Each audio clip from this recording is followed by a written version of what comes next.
Joan Crawford 3 times. Well, Did no, you? no, please Yes, you don't did. put it. I did Best of Everything. I never had a scene with Crawford. Then you worked with her in this and then in And Della. then Della. Yeah, I was asked to do that too. Did you get to know her? Was she difficult? Did you respect her? What was your feeling for her? Okay, I start with I respected her. She was a dictatorial in certain moments, was a perfectionist, and I admired that because I grew up with family that said you have to be on time, you have to know your lines, and you have. But there were moments during those productions, especially in Della, where, as I said to someone today, didn't I mention to you in that interview, that I had to stand up for myself. I was young. I haven't worked with someone that caliber and that strict, and I had to stand up for myself. My grandma instilled something in me that said you stand up for yourself. So I could cry moments when I think of it. There were moments where she ordered me to you know, fix your clothes, or your hair isn't right, or on the set, and I just, or send Diane to the dressing room while I have a word with her. And I had guests on the set, and I said, no, please, I will come when I'm finished with my guest. I cannot just walk away from someone who was, and I'm being ordered to come. She was beginning to be a little too, you know, what was the word I used? Dictatorial? Yes, but authoritative to, you know, to push me to do, and I'm a rebel. I truly am. If someone tries pushing me around, I resist. No, I just resist. So I had a couple of those experiences, and I was telling Dave that it was Melvyn Douglas.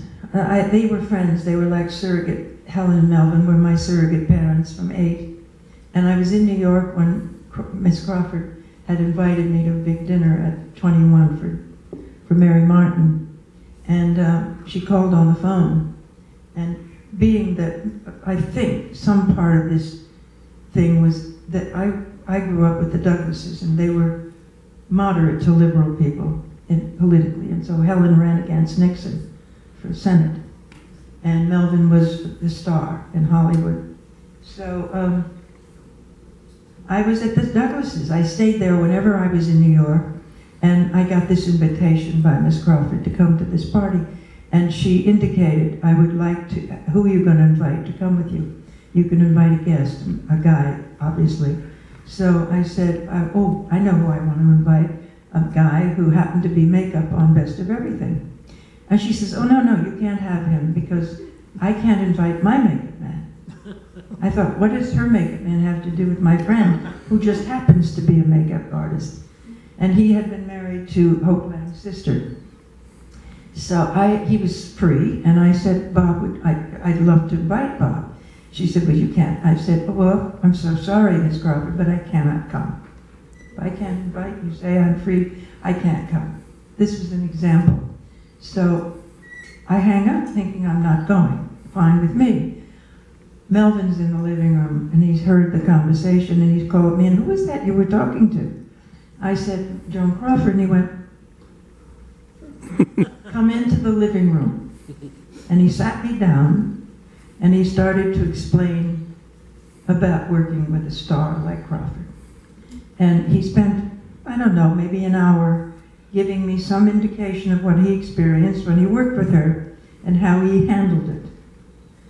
So I tried to listen and follow his advice. And so I finally got a call back, and you can invite your friend. So I did. And during that evening, Bob and I wanted to leave early when they started playing the piano when Mary Martin was. It was a lovely evening. And I say this because on one hand, I had great respect for her as an artist. I felt personally sorry for her as a human being. And because she was very needy. And I remember that evening, I was going to be the first to leave with Bob. We wanted to go out, and we wanted to do something fun, different, not just stay at the party. And so she grabbed a hold of my wrist and said, you can't leave. And I said, why not? And she said, because if you leave, everyone else will leave the party. She could not bear the thought of giving a party for Mary Martin if suddenly it broke up too early, and that maybe I, being the first to leave the party, would start the trend of people all going out of the party. I saw I saw everything in that moment. I realized how vulnerable. This is a very vulnerable human being who is sad and lonely, and it's an unhappy moment for me to see this, because you don't normally see that in another human being. I look to you because we spoke earlier in the interview.